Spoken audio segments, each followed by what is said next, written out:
যদি log x base 324 equal to 4 হয় তবে x এর মান কত?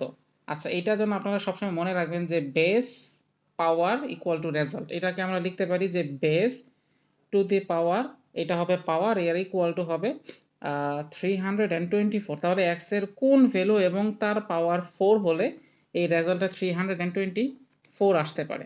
ওকে, এটা আমরা অপশন টেস্ট করে দেখব শুরুতে। এই 3√2 দ্বারা আমরা অপশন টেস্ট করে দেব। তাহলে 3√2 টু দি পাওয়ার 4, তার মানে এখানে হচ্ছে 3 to the power 4 into √2 to the power 4। আচ্ছা, 3 টু দি পাওয়ার 4 কত? 3 টু দি পাওয়ার 4 হচ্ছে 81 ইন্টু, আর এইটা হচ্ছে এটা হবে 4 রোড, কারণ হচ্ছে রোড টু, এই দুইটার 2 আর এই দুইটা 2, তার মানে এটা হচ্ছে 4। তাহলে 414 480 324। তাহলে আমরা অপশন টেস্টের মাধ্যমে পেলাম ক 3√2 নির্ণয় উত্তর।